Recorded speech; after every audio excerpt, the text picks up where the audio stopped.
রাত থেকে নিখোঁজ। সকালে আমবাগান থেকে উদ্ধার নিখোঁজ শ্রমিকের দেহ। খুনের অভিযোগ পরিবারের। খুন করার পর গাছে ঝুলিয়ে দেওয়ার অভিযোগ। মালদার ইংলিশ বাজার থানার গোপালপুর পাহাড়িপাড়া এলাকার ঘটনা। জানা গেছে মৃত শ্রমিকের নাম শ্যামল পাহাড়ি। গতকাল সন্ধ্যা আনুমানিক 8:30 থেকে নিখোঁজ ছিল ওই শ্রমিক। বহু খোঁজাখুঁজির পরও রাত্রে কোনো সন্ধান পাওয়া যায়নি। অবশেষে আজ সকালে বাড়ি থেকে প্রায় 500 মিটার দূরে একটি আমবাগানে ওই শ্রমিকের দেহ পড়ে থাকতে দেখা যায়। পরিবারের অভিযোগ, কেউ বা কারা খুন করে আমগাছে ঝুলিয়ে দেয় দেহ। এই ঘটনায় ইংলিশ বাজার থানায় লিখিত অভিযোগ দায়ের করা হয়েছে। পুরো ঘটনার তদন্ত শুরু হয়েছে। এদিকে মৃতদেহ উদ্ধার করে ময়না তদন্তের জন্য মালদা মেডিকেল কলেজ হাসপাতালে পাঠিয়েছে পুলিশ। কি অবস্থায় পেলেন?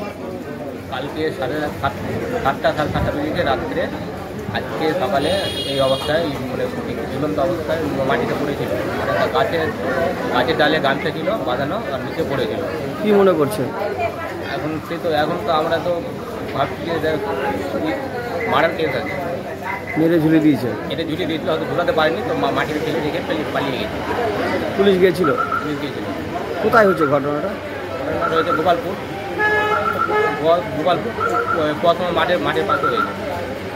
পুলিশ গিয়েছিল ওখানে? পুলিশ গেছে। আপনারা খোঁজাখুঁজি করেছিলেন? রাত্রে খোঁজাখুঁজি করেছিলাম, পাইনি। রাত্রে খোঁজাখুঁজি করেছিলাম, বাড়ির আশেপাশে অনেকটাই খোঁজাখুঁজি করেছিলাম। ভাবতে পারিনি যে এত দূরে চলে আসবে।